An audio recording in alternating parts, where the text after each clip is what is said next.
Blizzard, un extrait de votre nouvel album à Pelgré. Bonsoir à tous les deux. Alors c'est vrai qu'en regardant votre clip, là, on est comme emmené en apesanteur comme ça, et ça correspond bien finalement à l'atmosphère de votre pop assez aérienne.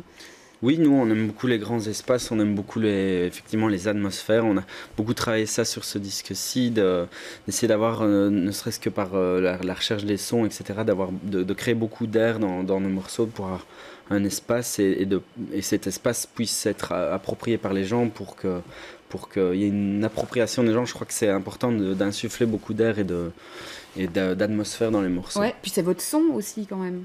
Oui, on est un peu des geeks du son, on aime bien passer beaucoup de temps là-dessus et donc de chercher les sons qui correspondent exactement aux sensations qu'on a envie de restituer. Ouais, c'est vrai que ça se sent, ça se travaille effectivement sur le son. C'est quelque chose que, donc au-delà évidemment de l'aspect purement instrumental, mais l'aspect plus production électronique, c'est vraiment quelque chose. Oui, c'est ça. On a vraiment une manière de fonctionner où le travail du son et de la production est vraiment lié à la composition.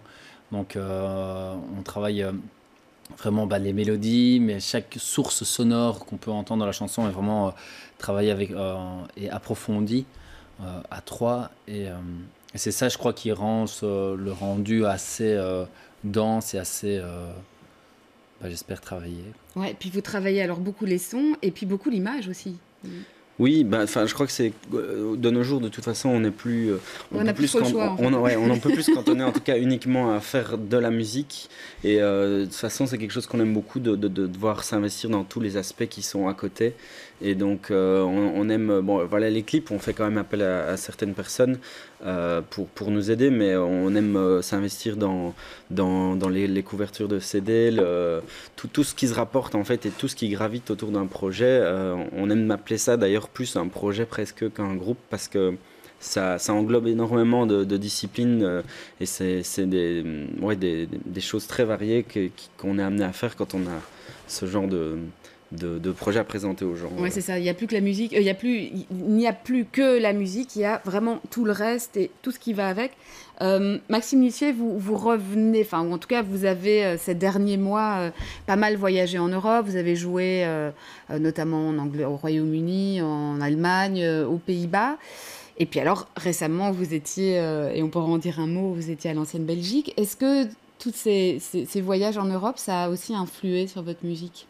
Mais je crois que dès les débuts du projet, on a vraiment voulu essayer d'ouvrir un maximum à l'international parce que c'est vrai que nous, on fait un style de musique qui est plutôt indé et on sait très bien que ça ne va pas toucher vraiment peut-être tout le monde en Belgique. En tout cas, c'est bien d'élargir. C'est ça, on sait qu'on a vraiment un public potentiel, en tout cas, un peu partout. Et alors ici, quand on est revenu avec tous ces nouveaux morceaux, en fait, on nous a très vite proposé de partir en tournée avec un groupe qui s'appelle Electric Guest, qui est un groupe américain.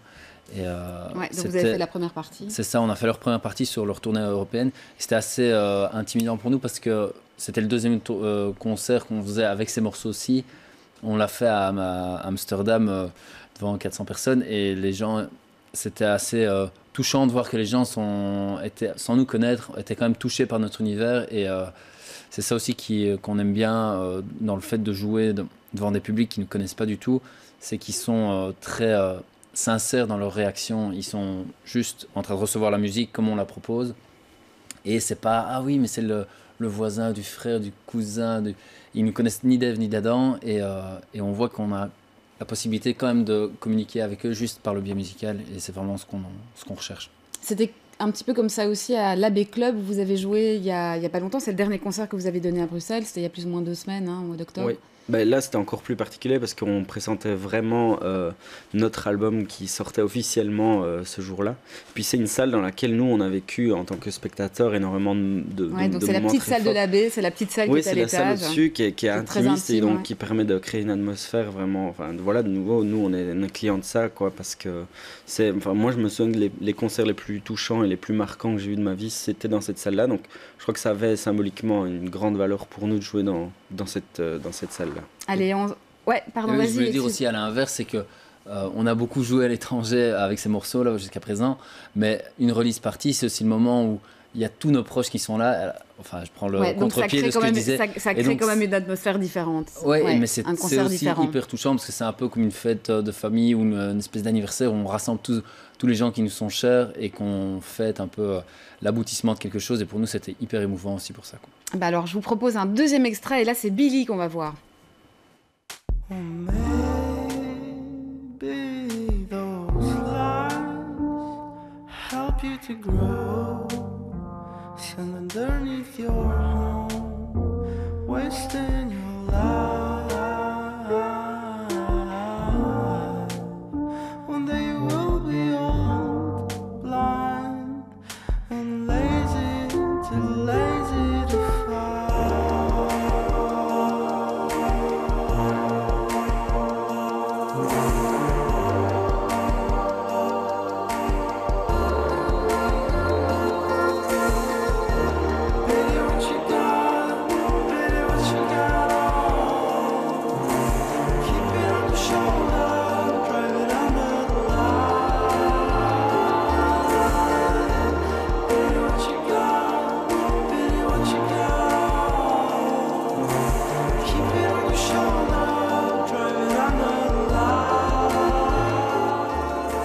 Maxime Miché, vous avez travaillé pour cet album-ci avec Yann Arnaud, qui est un producteur français, qui a notamment travaillé avec R, avec Phoenix. Ça, c'était vraiment...